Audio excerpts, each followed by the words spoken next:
Larry tried to kill me. Yeah. I was so thoroughly disgusted. I mean, think about it.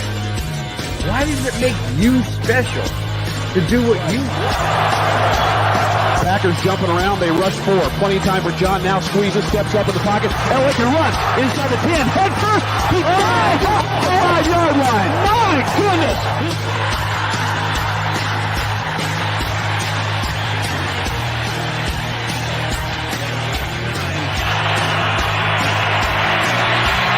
Rushing forward, ball comes out of the hands of Newton. It's on the ground and still on the ground. Picked up by T.J. Ward at the 4-yard line.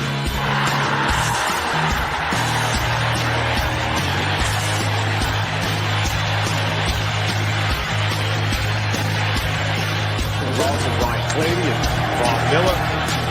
Third and long 3. Going deep. Oh, and he's got Thomas. Goodbye. Touchdown.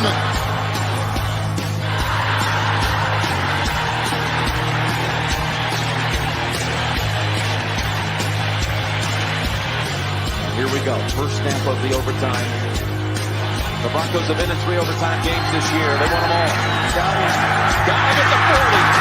It's Thomas at the 50. Stephon got him 3 to the 30. To the 20. Thomas to the 10. Denver's going on to New England. They win it on the first play of overtime.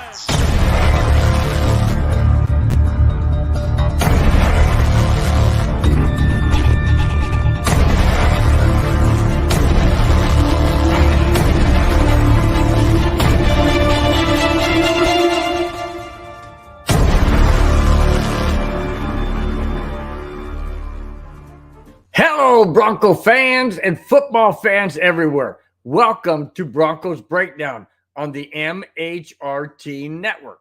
This is a show that is everything Broncos and brought to you with emotion, passion, truth, and of course, my comments. I am your host, Bronco Bill. All right, guys, I would say welcome to Southern California, at least you know, what most people think of it as, but it has been raining crazily. I mean, we've got temperatures down in the 30s. Never seen that before in a long time. Anyways, hope everyone's safe out there. Hope everyone's having a great Friday evening, wherever you may be. And Avatar, as always, thanks so much for being in the chat. Always appreciate it. What's up, Broncos country and Avalanche fanatics? Absolutely. And speaking of the Avalanche, I'm going to get right into it. Here it is. Avalanche comeback.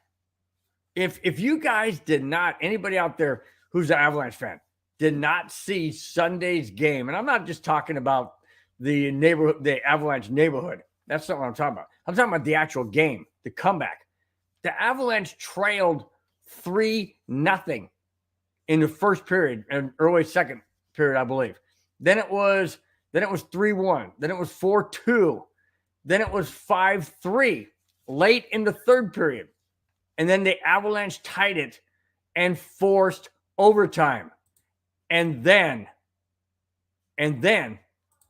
this happened.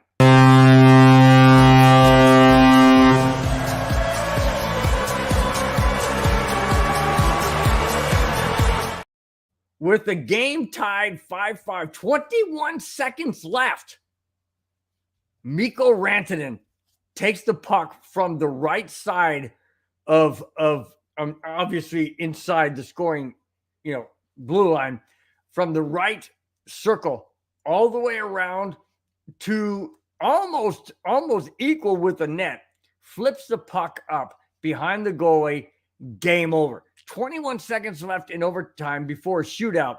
Mikko Rantanen and the Avalanche win the game 6-5. To me, that was one of the best games, if not the best game that the Avalanche have played all year. I know they've won games 5-0, 7-0, whatever. I understand that. That's good. That's all well and good. Sometimes we need that kind of a game.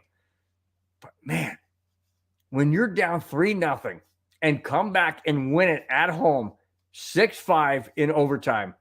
Oh, did I mention? It was against the Edmonton Oilers. the team that we're trying to catch in the standings.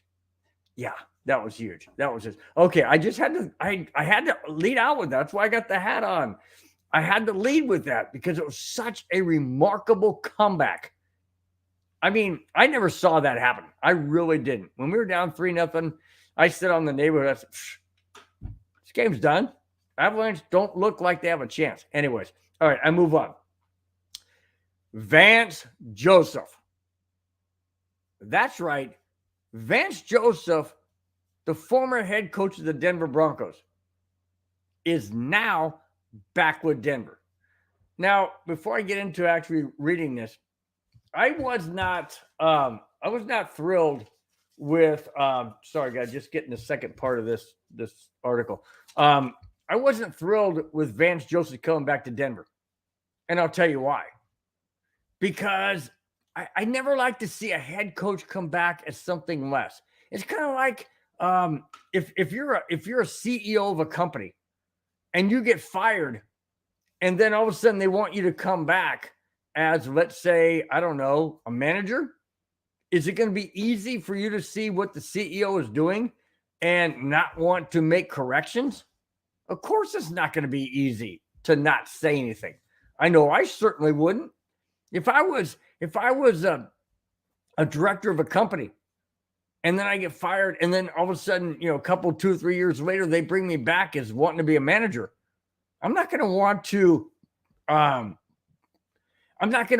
to just sit there and see what the director's doing and not make comments. That's not what I'm going to want to do. So here it is. Former Broncos head coach is returning to Denver from the Arizona Cardinals. With the talent the Broncos have on defense, we're talking about Vance Joseph now. The talent the Broncos defense has, Joseph should have the Broncos not missing a heartbeat from Evero's scheme and system.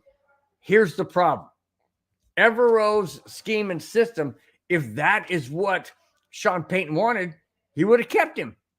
Except that Evero wanted to be head coach. And because he is head coach in Houston, well, that wasn't going to happen.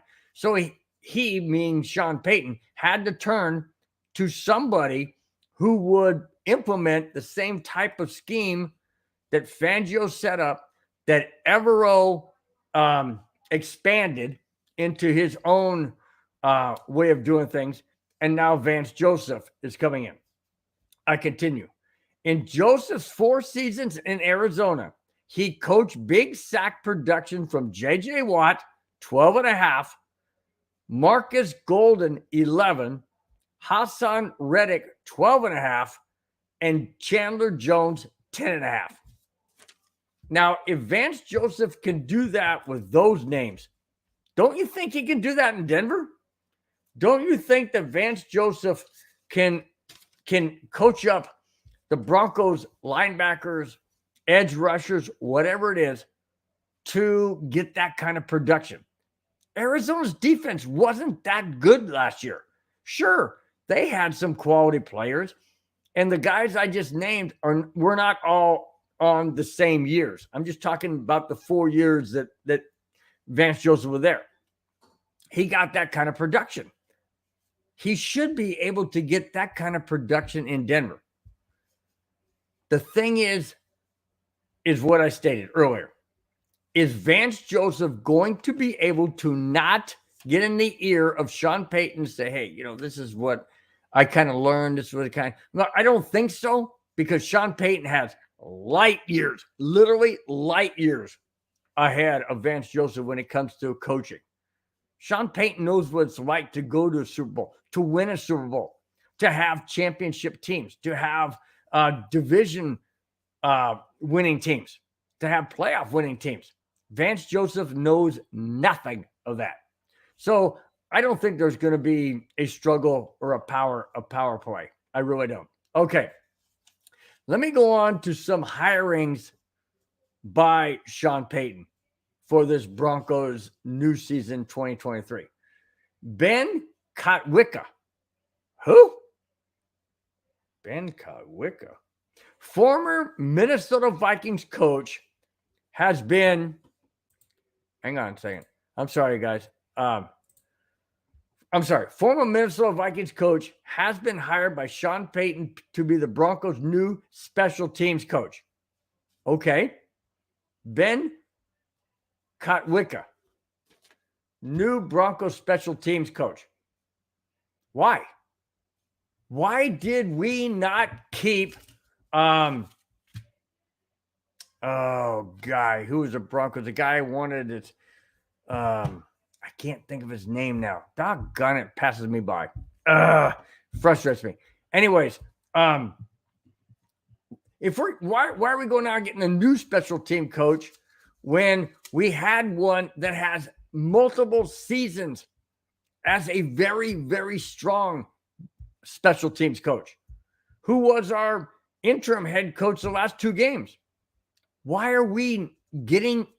And I understand he has new endeavors, and he has his own business, and he has a business partner, and that's all well and good. I understand that.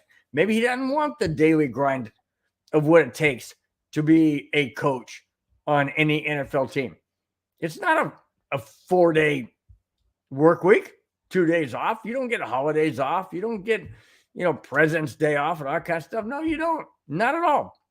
So maybe that's why he didn't want to do that. Okay, that's all well and good. I can appreciate that. But man, I've got some other news on here with guys that Sean Payton's hiring that really bothers me. It troubles me. It does. And I'll get into especially one when it comes to quarterback coach. We had Clint Kubiak as Wilson's quarterback coach. And apparently, Clint Kubiak learned from his dad, but the system just didn't work. I don't think Clint Kubiak's bad. Otherwise, why would he be going to San Francisco? If he was really horrible with Russell Wilson, why would he go to San Francisco and work with Brock Purdy or anybody else, Garoppolo or anybody else? Why?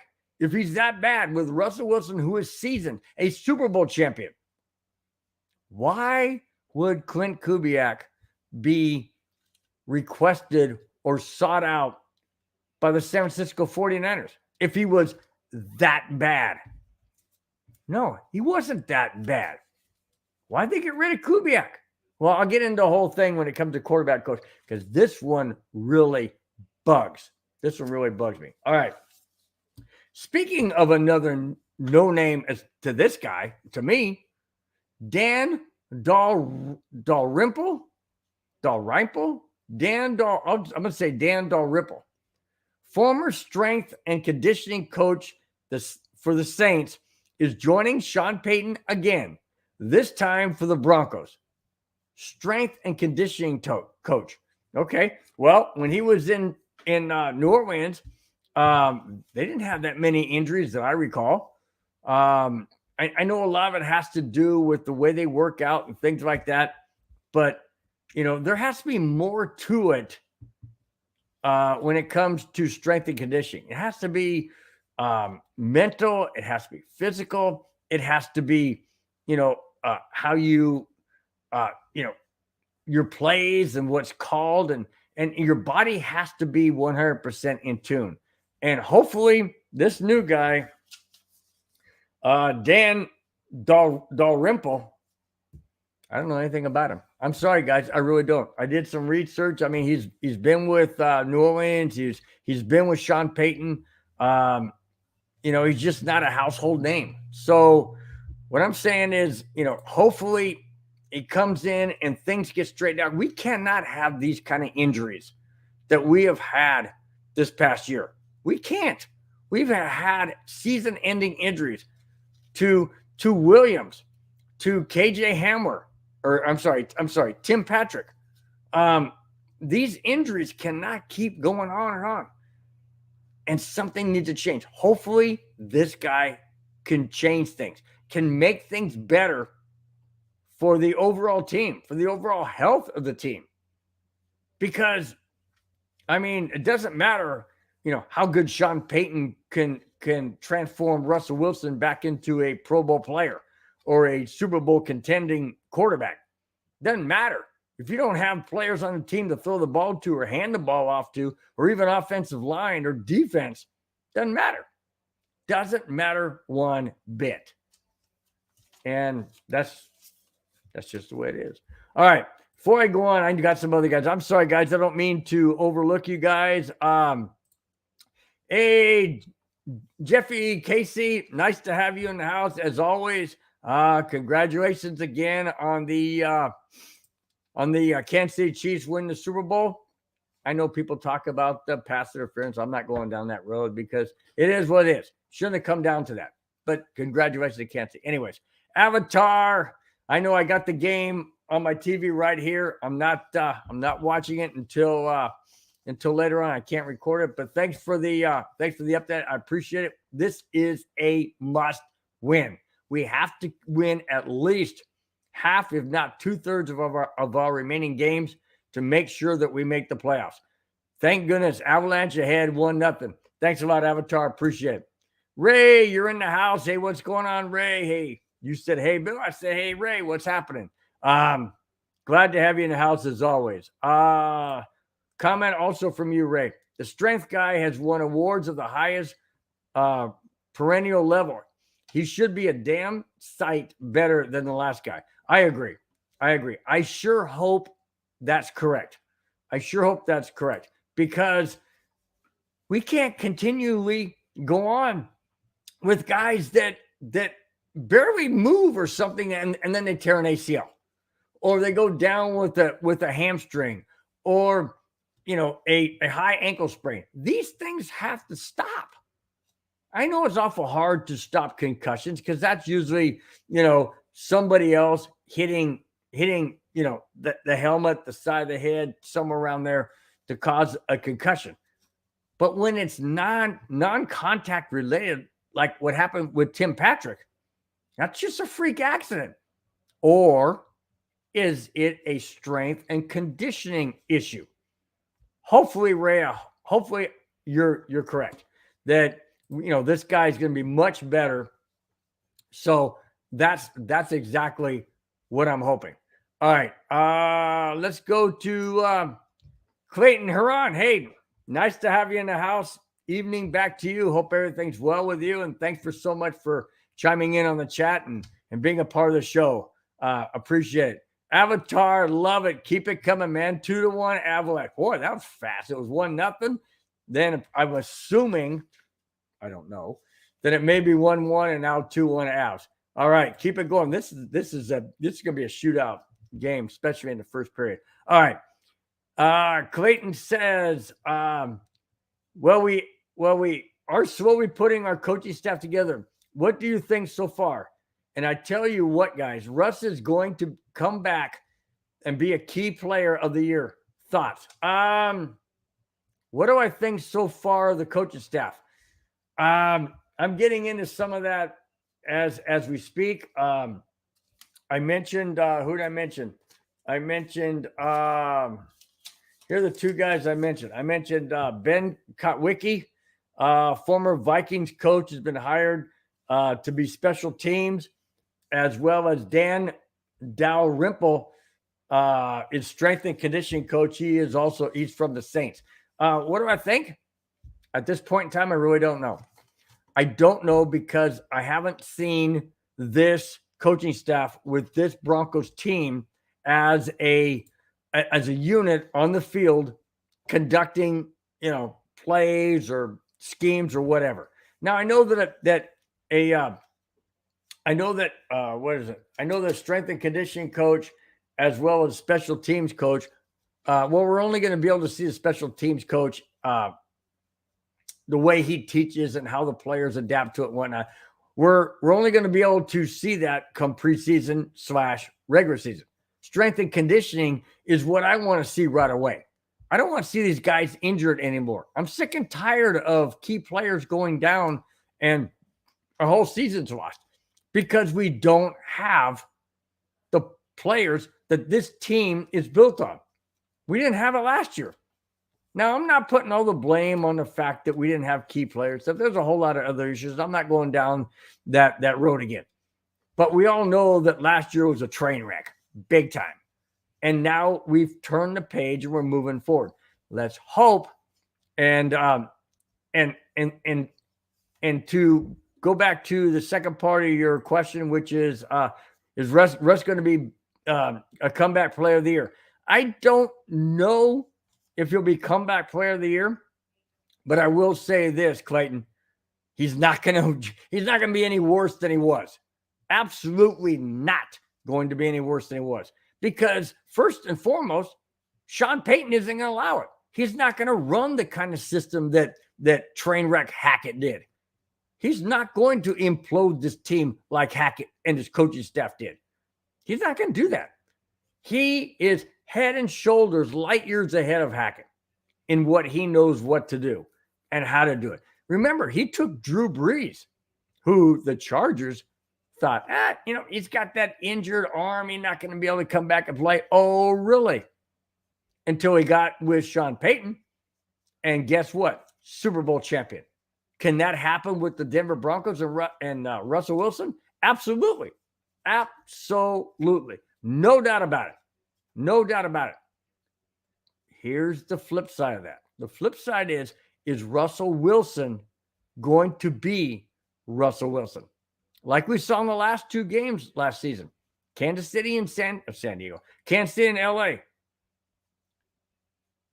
Russell Wilson was Russell Wilson. And I firmly believe that Sean Payton is going to get the best out of Russell Wilson. Otherwise, why would he come to Denver? Why would he come to Denver if he didn't feel that he could turn this team around, this quarterback around, and make Broncos country proud again to wear the orange and blue? I've never taken my orange and blue off. I know a lot of people have, but I never have. And I never will. That's my team. But I'm talking in general.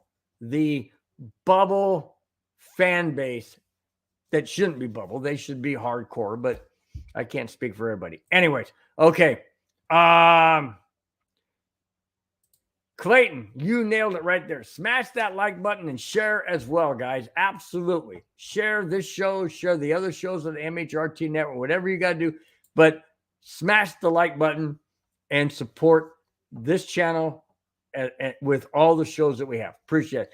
Thanks, Clayton, for your support always. All right. I move on. Joe Lombardi. Per Mike Kliss of 9 News Denver, Denver Broncos are hiring Joe Lombardi as their offensive coordinator. This will be Lombardi's third assistant coaching stint with Sean Payton. Lombardi was formerly with the Chargers as their offensive coordinator last season. Do I like this? I don't know. I mean, I don't know. And the reason why I say I don't know is because Joe Lombardi was the offensive coordinator for the Chargers when they blew that 27-point lead against Jacksonville in the playoffs and lost. Could only manage 3 points in the second half and lost the game. Is that the kind of Joe Lombardi the Broncos are going to get? Let's say the Broncos are ahead 28-3. Are we going to lose it 31-28? Why not? Chargers lost it. I know some people say, well, Joe Lombardi wasn't really calling the plays. How do I know? You're the offensive coordinator. You should be calling the plays. I don't think Sean Payton's going to be calling the plays. And if he does, and he blows a 28-3 lead, that ain't good either. I just have my concerns when it comes from a person who allowed that time of implosion. You're up 27 points and you lose? Seriously? Wow. I know that Denver has blown a 24-point lead before. 27 in a playoff game when everything is on the line. I understand during the regular season things happen, and you got more than one game to play. I get in the playoffs with everything on the line. You lose after leading by 27 points. I have my reservations when it comes to Joe Lombardi. And I know some people say it's because I have the hatred for the Chargers. Well, that's maybe part of it, but not really. I mean, it comes down to how he was, how he did as an offensive coordinator. And yes, maybe they did well during the season. But like I said before, you've got a plethora of games to play. You got 17 games. You can have an up and a down and maybe a couple of ups and you continue ups and then you have a down. In the playoffs, you don't have that. You have one game only for that day, for that week. I'm just saying. I just have my reservations is all I'm saying. Okay. Avatar, man, you're making me miss one of the best first periods ever, man. 3-1 Avs. Love it. Love it, love it, love it. But I can always go back and watch the highlight, so it's good. But appreciate the update. This is a must game. We have to beat teams from here on out. No doubt about it. Clayton, love the passion you have, man. Love the passion you have. Absolutely, Clayton. Love it. Nope. Ride or die. Broncos fan for life. That's exactly how I am. Exactly how I am. Orange and blue. In fact, when I bleed, some people look at me and go, holy smokes, that's different. I bleed orange and blue, not red, orange and blue. Anyways, okay, I move on. Davis Webb. Who? I'm telling you, this is crazy. This is crazy. According to Adam Schefter, NFL veteran quarterback Davis Webb, who spent last season backing up Daniel Jones on the New York Giants, is being hired as the Denver Broncos. Holy smokes. Is being hired as the Denver Broncos quarterbacks coach. Wait a minute.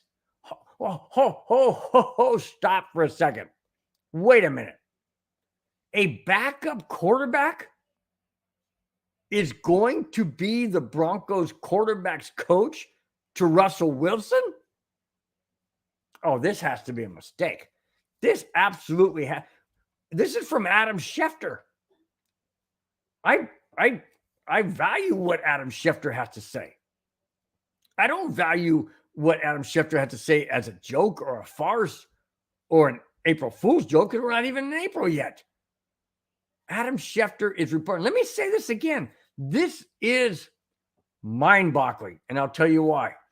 Adam Schefter reports, and I say, and I read, NFL veteran quarterback Davis Webb, who spent last season backing up Daniel Jones on the New York Giants, is being hired by the Denver Broncos as their quarterback's coach.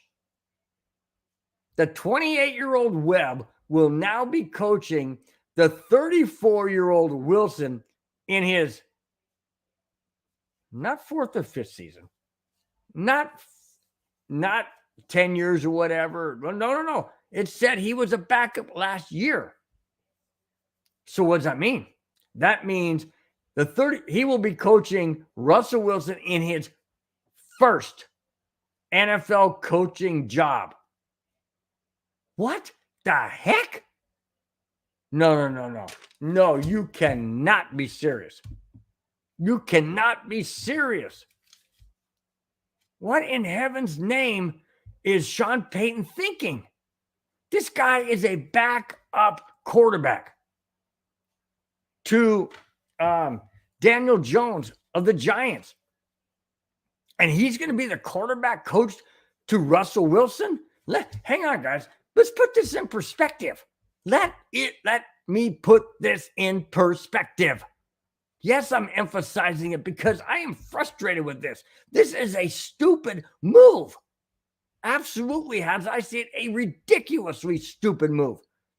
Russell Wilson is a seasoned veteran. He has won a Super Bowl. He has been to many Pro Bowls. What in heaven's name can this young kid teach Russell Wilson that he doesn't already know? What? How to be a backup? I don't get it. This was mind-boggling. Absolutely mind-boggling. Okay, let me put a different spin on it. You let Clint Kubiak walk and go to the 49ers, where Clint Kubiak knows his stuff. He knows what quarterbacks need. He learned it from his dad. Hello, Gary Kubiak, Super Bowl champion, Denver Broncos. And you let Clint Kubiak walk and go to the 49ers. And you bring in a 28-year-old backup quarterback kid to be Russell Wilson's quarterback coach? Holy crap. Are you stupid? I am shocked. Absolutely shocked at that. There is no way. There is no way I ever saw this coming. Ever saw this coming. I don't know. I just don't know how this is going to work out. I really don't. Because as far as I'm concerned, I mean, what's a 28-year-old going to teach a 34-year-old? Especially when it comes to being a quarterback. And this guy has never, Davis Webb. He never been to a Super Bowl. He's never won a Super Bowl. He never even been to play. I don't think he's ever played a game. Maybe one or two insignificant ones, but not meaningful ones. Wow. I am totally stunned. Totally stunned by that. Absolutely.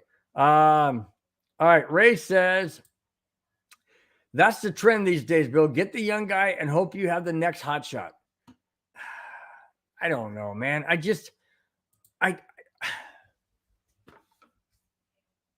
speechless. I'm speechless. I don't figure this one out. I can't figure this one out. I can't. I know it's a new guy, the up and coming, but what is this kid gonna teach Russell Wilson what to do? He's been a backup, for heaven's sakes. I can understand if you brought in a Joe Montana or a John Elway or a Peyton Manning. Yeah, then maybe you could teach him something. A 28-year-old backup quarterback who's been to no major games. What's he going to teach him? Hey, Russell, maybe next year you can be the backup. Then maybe I can be the starter. That's what you're going to teach him? God, I don't know, man. I don't know. Frustrating. But this is not frustrating. That is not frustrating. 4-1 Avalanche. Love it. Keep it coming, Avatar. And thanks for watching the Avalanche game and also chiming in on the chat. I really do appreciate it. Absolutely. Appreciate it. All right. Ray, I didn't. Hopefully I didn't indicate that you said you liked it. I know it's a trend, but I just don't like the trend. I don't think it's productive. Like I said, I could beat it till I'm blue in the face. I don't know. I hope it works out. I don't know if it's going to work out. I have no idea if it's going to work out, but maybe. I mean, obviously Sean Payton sees something in him at 28 years old that can help Russell Wilson. I'm just not sure what that is. All right. Let's go to Zach Azzanni. Now, I mentioned last week on my show that Zach Azzanni was was a Broncos wide receiver coach last year. And he was being interviewed by the New York Jets. Well, here's the update. Per Mike Kliss of 9 News, Zach Azzanni is headed to the New York Jets as their new wide receiver coach. Azzanni was the Broncos wide receiver coach for the past 6 seasons. Azzanni was very productive in developing the Broncos receivers. Now he takes that same production to the Jets. Am I happy? No, not at all. I mean, he spent 6 seasons with the Denver Broncos. Do you realize, guys, that doesn't mean just, the past several years and one head coach only. No, that was under last 6 seasons. That was under Fangio. That was under Joseph. And that was under Hackett. If he could do that well with the wide receivers, with that pathetic, horrible head coaching that we had on this team, and got that really good production from our wide receivers, why would he leave? Why? Because Sean Payton wants to bring in his own guys, which I understand, but I don't agree with. I don't agree with something. If it's not broken, don't frickin' fix it. And the wide receivers were not broken. They weren't. Sure, there were misplays and stuff, but that had to do with Hackett's play calling, pathetic play calling. Had nothing to do with the wide receivers. I know some of you out there may disagree with me, and that's all well and good. We all have our opinions. I personally don't feel that Cortland Sutton or Jerry Jeudy, well, we also saw that Jerry Jeudy was very productive in the last couple of games. Why? Because Hackett wasn't there. That's my point. Azzani was. Why let a guy like that go when he's that productive and gets the best out of his receivers? Why? You watch the New York Jets now, especially, there's rumors now that the Jets may go after Aaron Rodgers. So if Aaron Rodgers is on the Jets and you have Azzani as a wide receivers coach, don't be surprised if the Jets win that division. I know Bills country or Bills, whatever they call them, Bills fanatics or Bills freaks or whatever. They're not going to want me to say that, but I'm just saying, if Azzani does what in New York with the Jets, as he did with the Broncos receivers, that team's going to be dangerous, especially if they land an Aaron Rodgers, even if it's only for 1 year. Just saying, guys. Just saying. I don't like the fact that new coaches come in and they totally just overhaul a system. Yes, they may have different ideas and whatnot, but if something is working, don't freaking change it. Now the Broncos receivers have a totally new coach. Why? I don't like this turnstile. Around. I don't like it. Keep coaches that are productive, that get the job done. Yes, we had to get rid of Hackett because he sucked. And we had to get rid of Fangio and Joseph as head coaches because they both sucked. And they're both not head coaches anymore. Don't change something that works. Plain and simple. Don't change something that works. A la Clint Kubiak, quarterback's coach, and Azzani. That's what bothers me. Get a new head coach, and he wants to bring in all his cronies. I understand that. I can totally understand it. Sometimes you just have to stick with what works. And apparently, they didn't like Azzani after 6 really good seasons with wide receivers. Just saying goodbye. Oh, man. I don't like it. I absolutely don't like it. Let's see. Ray says, really, production is what they're calling that? Yes, they're calling that production. And, I mean, what can I say? Okay, let me go back to what you were saying there, Ray. You're talking about that they had production from wide receivers. Yes, they did. There were some really good plays by wide receivers. However, in the overall scheme of things, you're correct. It wasn't productive, but that was play calling, in my opinion. That was play calling. That was Hackett. If you saw the last 2 games, which I'm pretty sure you did, the wide receiver production was much better. Why? Because Hackett wasn't there calling the plays. He wasn't. It was Rosberg. No, I take it back. It was Alton. Alton was calling the plays. The offensive coordinator was calling the plays. It wasn't anybody else. It wasn't Hackett for sure. And then if I was calling the plays and Azani is getting the best out of his receivers to run the routes and do what they need to do, then yes, that is productive. And I think that's what he's talking about. And then you go back several years and it was still productive. We didn't win a whole lot of games, but again, that's not all on the receivers. It's on a plethora of things. All right. Let's see. Ray says, why do I see big-time receivers having big years with backup quarterbacks, but not the Broncos? Whew. Wow, Ray. That's something I hadn't thought about. What do you mean? But not the Broncos. So you're saying that you said, why do I see big-time receivers having big years with backup quarterbacks? Who are you referring to?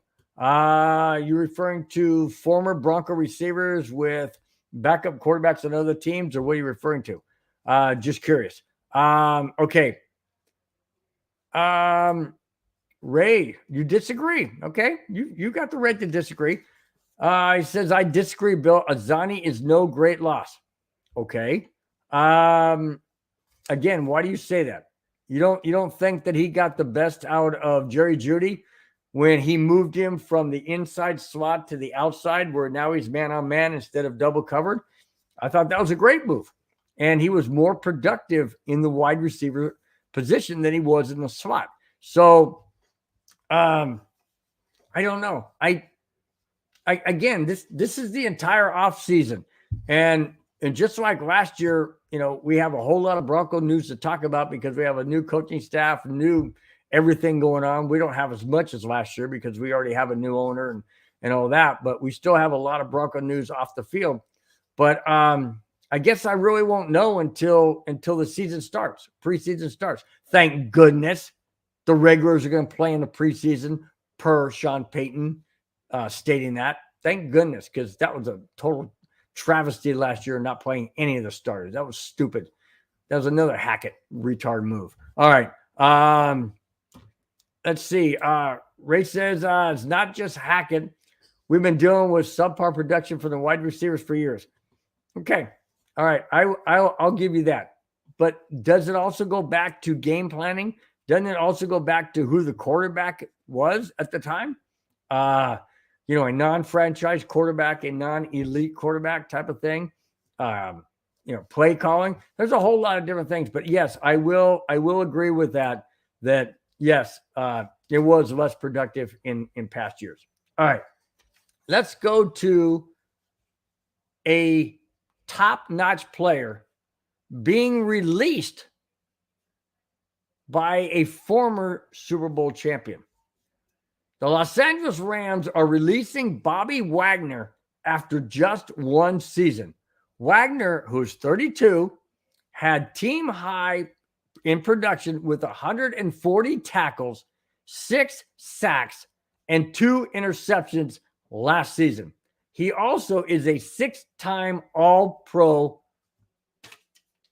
linebacker. Do the Denver Broncos do whatever they have to do to sign Bobby Wagner? That's my question to you guys in the chat. What do you think? I say, well, I'll say it in a few minutes. Bobby Wagner, to me, is a very, very high elite linebacker with 140 tackles, 6 sacks, and 2 interceptions in just 1 year with a very pathetic LA Rams team after coming off a Super Bowl championship. Wouldn't he be great in Denver? And I know I've heard from some people saying that, well, that means that we won't have Josie Jewell or we won't have Singleton. That's not necessarily the case.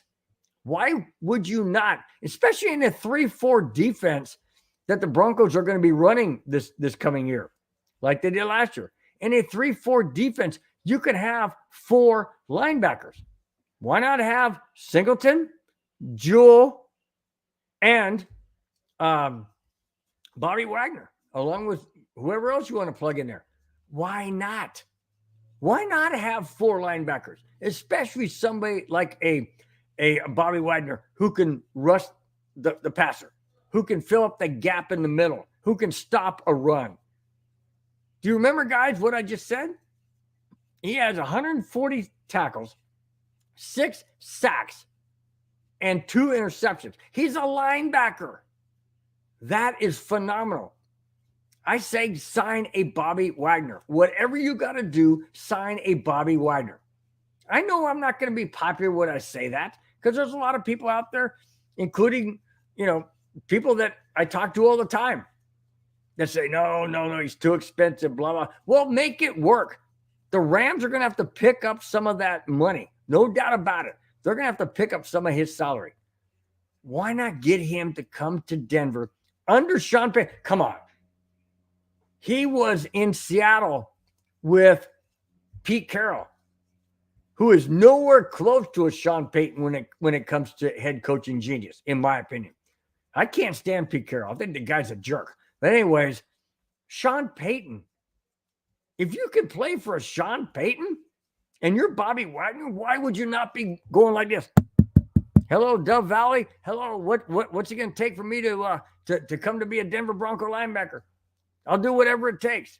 Why wouldn't you? You're playing with your former quarterback in Russell Wilson. You've got a sure Hall of Fame coach in Sean Payton. You've got an ownership group in Rob Walton. Walton Penner ownership group that's got money coming out the, you know what? Why in heaven's name would you not want to come to Denver? When Peyton Manning was here, he brought in many people because of the fact he was Peyton Manning. Well, people thought that when we got Russell Wilson. Well, that didn't really happen, but now we got Sean Payton. I say let's sign Bobby Wagner. Why not? Even if it's for 1 year with a 2-year option. Why not? We need to turn this team around, and we can do it in a microsecond if we get key players to come to Denver, because we do have a Russell Wilson, and we do have a Sean Payton, and we do have wide receivers, and we do have a solid defense. Why the heck not? Would you not be banging the door down at Dove Valley and saying, pull out the pull out the contract. I'll sign it now. I don't care what it is. I know he's probably not going to sign for pennies on the dollar. I'm not saying that. But I am saying whatever it takes to get a Bobby Wagner, why not? He's 32.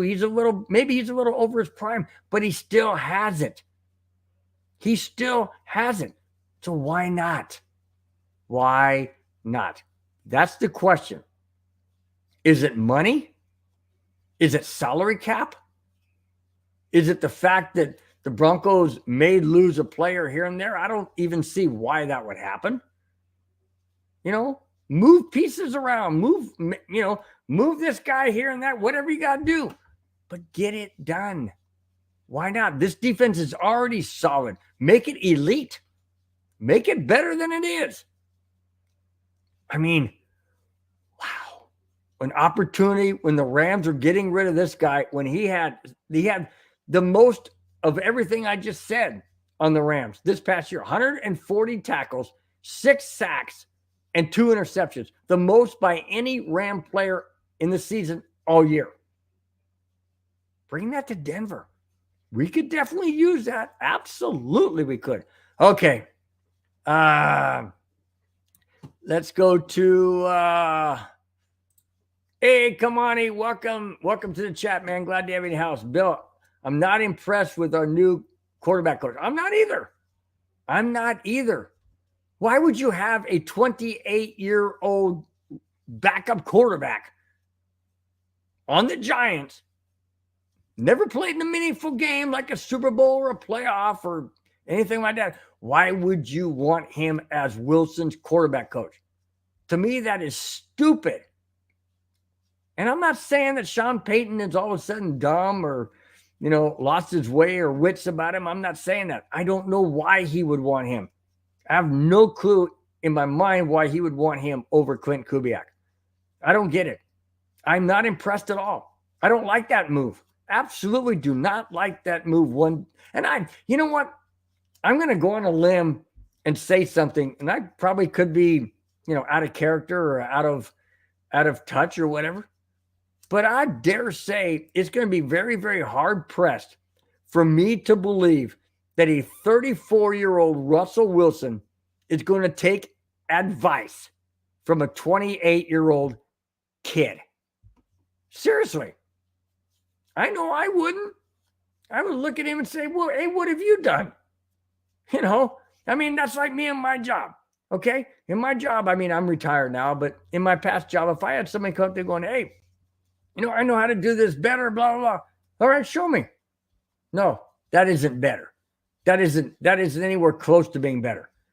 I wouldn't take any advice for somebody younger than me that hasn't done what I've done and is telling me how to do it and to do it better. No, that is not going to go over easy with Russell Wilson. I don't think so. I may be totally 100% wrong, but I don't think and feel that a 28-year-old kid is going to make a big difference in a 34-year-old Russell Wilson. When he's done it all of these years, 11 years now, 10 with Seattle, 1 with Denver, 11 years, multiple playoff games, and a Super Bowl championship. From a kid, and I say kid, that has never been in that situation. What in heaven's name is Russell Wilson going to learn from that guy? I don't think he's going to learn anything. I think that was a horrible, horrible choice by Sean Payton. And I know I may be ridiculed, and I know that, down the road during the regular season, I may be proven wrong. I hope I am. But as I sit here right now on February 24th, on a Friday, 2023, I don't see this being anything in the right direction to help a Russell Wilson. All right. Let's see. We go to Ray. Ray says Peyton will be running this offense. He'll be working closely with Russ. The young guy is there to learn under special teams. Not special teams. SP. What is that? SP. Okay. And Russ. Sean Payton. Duh. Sorry. SP. Who the heck is SP? Okay. You're right. He is there to learn under. But then again, why would he be a quarterback coach if he's not really going to be doing anything but learning? Isn't that on-the-job training? You're going to pay a guy like that just to be on-the-job training? Well, I guess that's how everybody learns. But I don't know. It just seems strange. Maybe Sean Payton sees something in this kid. Maybe he does see something in this kid that will allow him to be better down the road, or even the next year or two to actually take over being a really good quarterbacks coach. I don't know. Maybe that's Sean Payton's way of doing things, about, taking somebody under his wing and, umbrella kind of thing, and putting his arm around him saying, hey, come on, buddy, I'll bring you along. I'll teach you what I know. And hopefully you can climb the ladder. I'm not sure at all.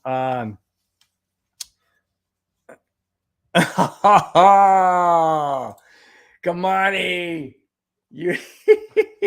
you had to go down that road, didn't you, man? You had to go down that road. Whoever made that hire needs a box of Ting Dogs. For those of you who missed a neighborhood show and all that a while, two or three back, you may want to go refresh yourself. I'm not going to bring that story back in. You guys want to go back and watch the neighborhood.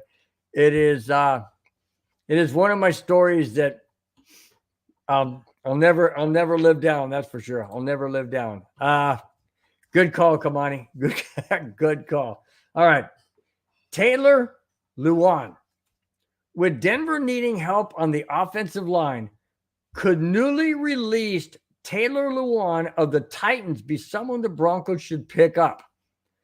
Lewan spent the past 9 seasons with Tennessee and is now evaluating whether or not he wants to play for a new team or he wants to retire.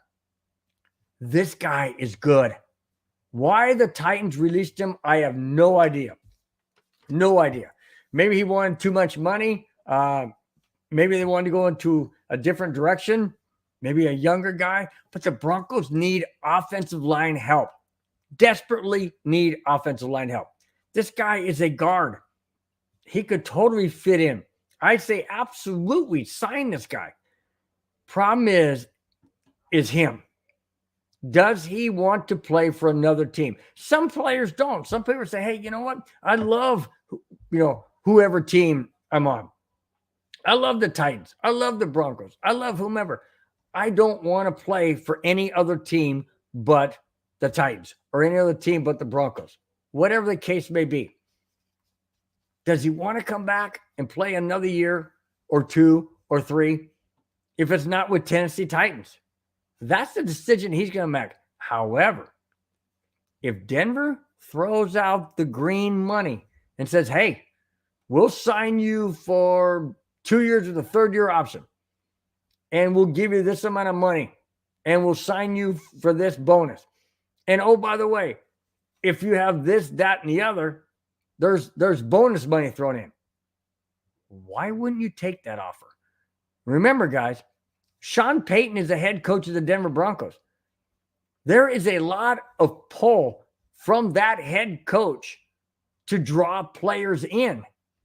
Is it possible that Denver can land this guy, Taylor Lewan? Absolutely it is. It all comes down to whether or not he wants to play for another team outside of it being Tennessee. That's the issue. That's the issue right there. Okay. Terrell Davis. Now, this is going to get me into my last segment, but this is not the last segment. This is the next to last segment. Here it is. Terrell Davis.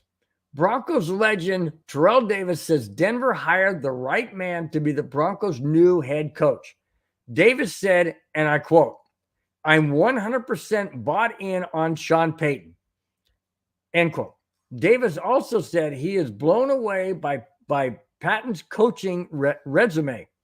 He feels Payton will quickly turn the Broncos and Wilson in the right direction. Okay, I agree. But I only agree under one solid point, and that is this. Will Russell Wilson learn and listen under Sean Payton? Or will Russell Wilson still want to do his own thing? Remember, he's not going to have his own office anymore. He's not going to have his own entourage on the field anymore. It's going to be completely different. But he's going to have to adjust, and he's going to have to adapt to what Sean Payton wants to do. Because Sean Payton is a proven winner. Hackett wasn't. Hackett was a puppet. Hackett was a spineless head coach. Had no idea what he was doing. Allowed Russell Wilson to basically run the entire team. And Russell Wilson did. Right in the ground. And I'm not saying it's all Russell Wilson's fault, but when you have a plane that's flying this way and you have no idea how to control it, what's it going to do? It's going to spiral downhill and crash and burn. It's exactly what happened to the Broncos last year. But according to Terrell Davis, who should know? Because he played under a Mike Shanahan type of team, which is the same type of team that a Sean Payton's going to run. Very strict, very precise, very organized. And guess what? If you don't want to be on the Broncos, you're not going to be.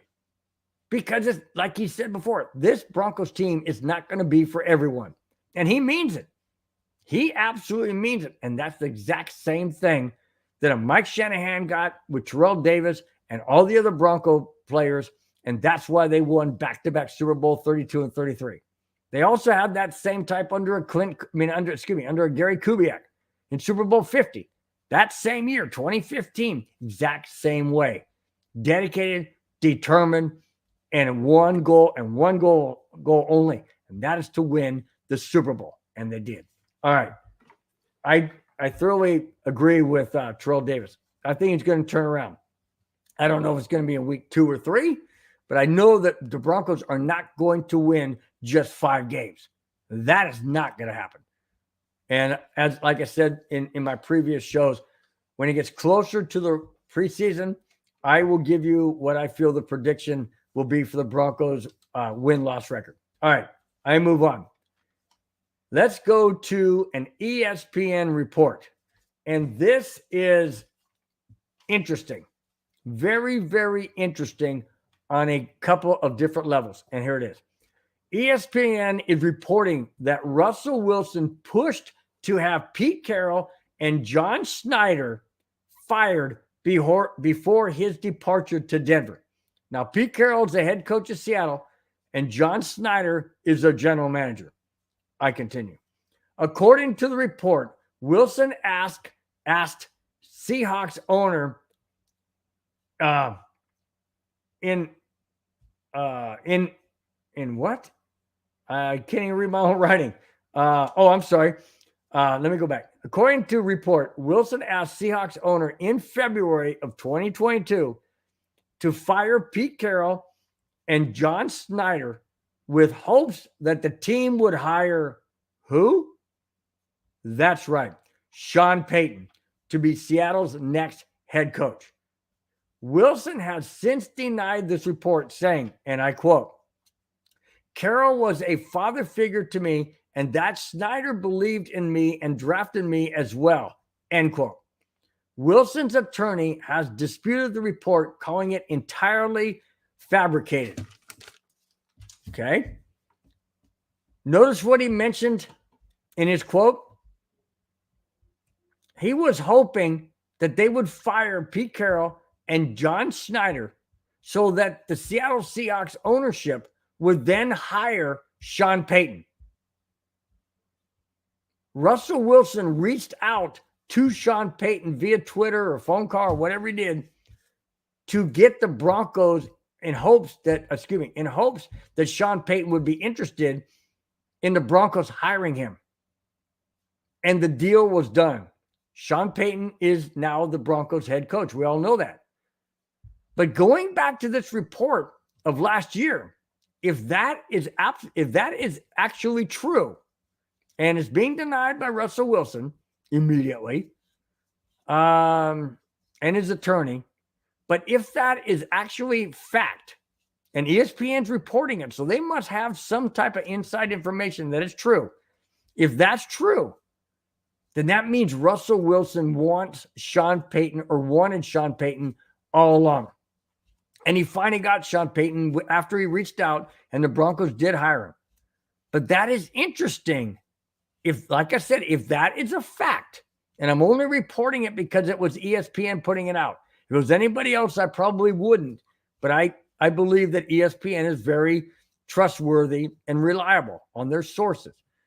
So that being said, if that's the case, then Russell Wilson has his guy as head coach, and definitely things should be better with the Broncos organization moving forward.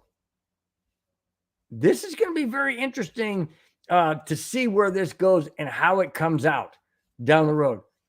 If it even takes any legs and gets any type of notoriety or any more talk about within the media, I'm not sure. Maybe he will, maybe it won't. I don't know. But it's interesting that if he said that or wanted that to happen, that it'd be very interesting to note that he wanted Sean Payton in Seattle, and now he has Sean Payton in Denver. That is very interesting to me because of how it all played out. I'm not sure, how things are going to be with Sean Payton, but if Russell Wilson won him in Seattle and was willing to go to ownership and say, hey, I want Pete Carroll gone, I want John Snyder gone, and then I want you to hire Sean Payton. Wow. And now Sean Payton is in Denver. Let's hope and let's just, look towards the new NFL season in hopes that the Denver Broncos can win at least 10 games or more and get to the playoffs, and things will be much better in Broncos country. That's what I'm hoping. All right. Okay, I'm back. Avatar says, okay, I'm back. 4-1 Avalanche, end of the first. All right, good. I'm not missing too much. I missed 4 goals or 5 goals, actually, but I missed 4 by the Avalanche. But it's okay. It's okay. I know I'm going to get the second and third period at some point in time here. All right. This is the last segment. I'm going to go with something, something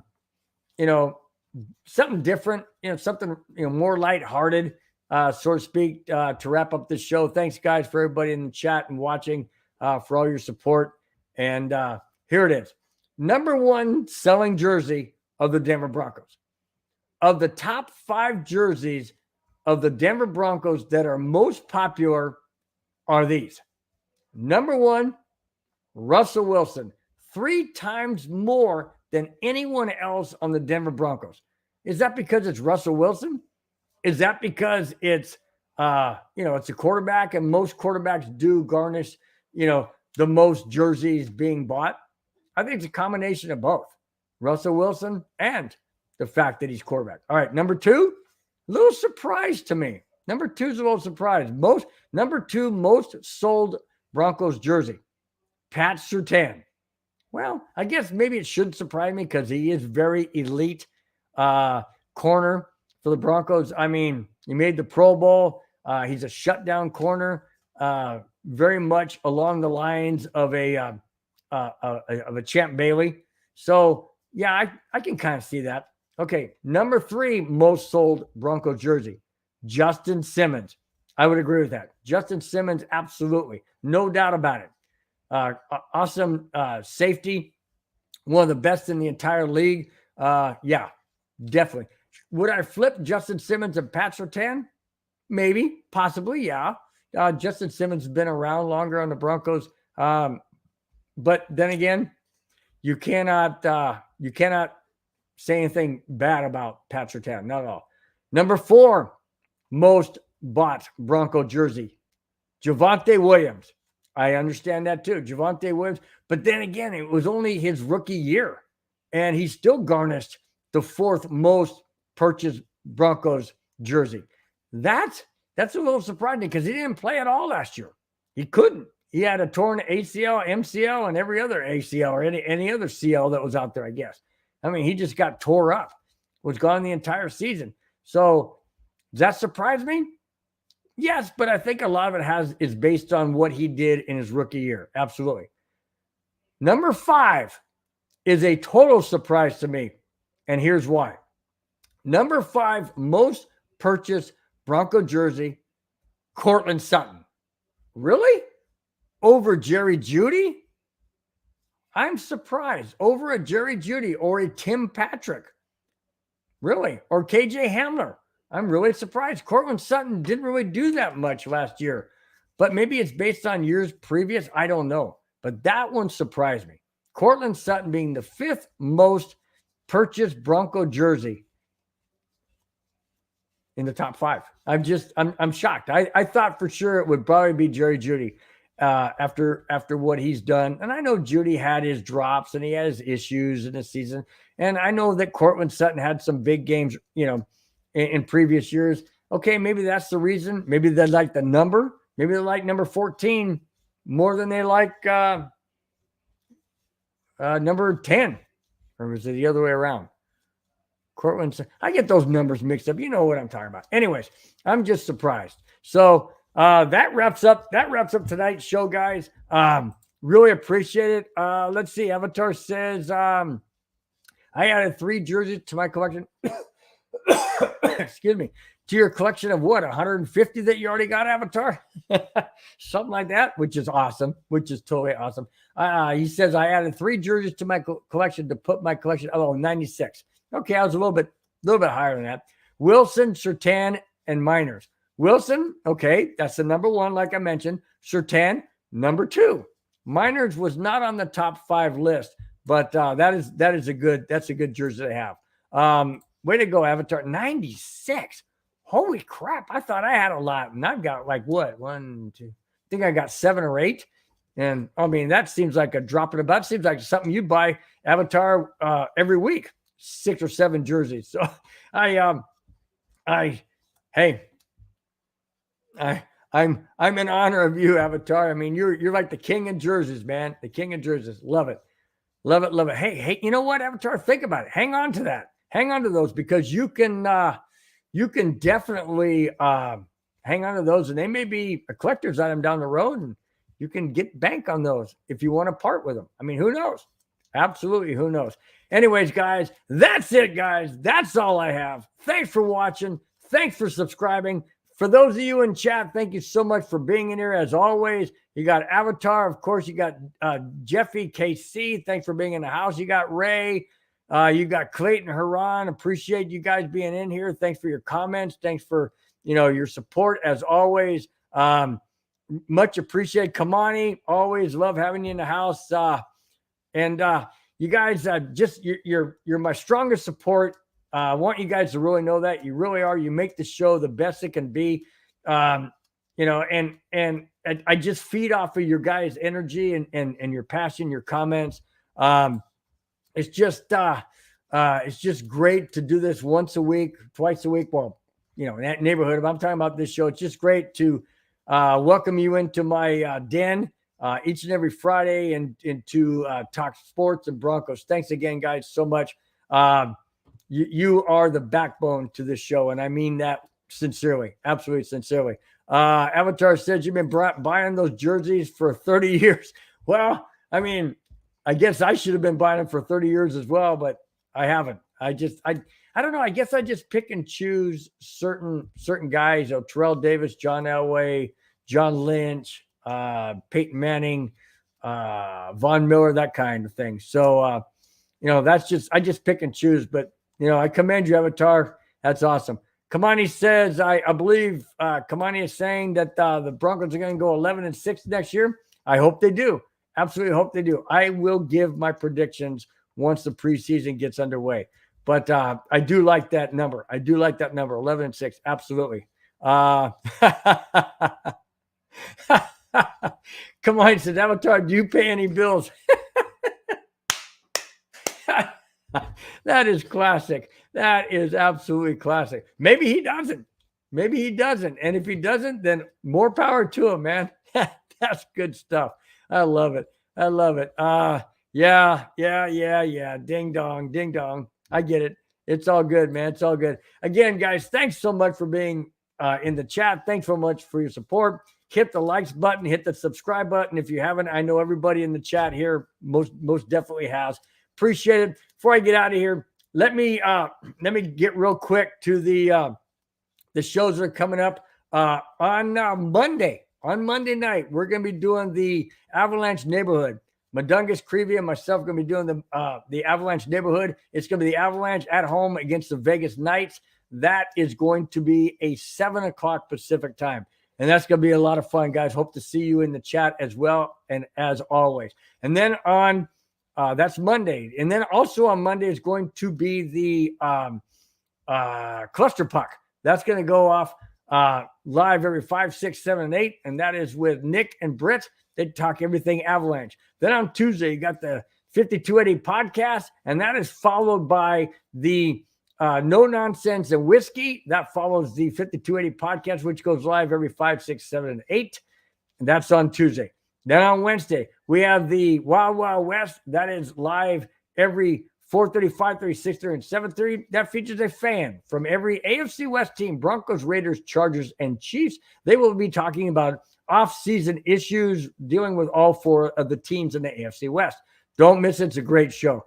And then on Friday, this show, once again, Broncos Breakdown with me, your host, Bronco Bill, will be live every on Friday, 5, 6, 7, and 8. Until then, guys, please have a wonderful, safe Friday night and a wonderful weekend. And we will hopefully see you guys, all of you, in the chat on Monday for the Avalanche Neighborhood, which goes again live at 7 p.m. Pacific time. Until then, guys, take care. We will talk to you then.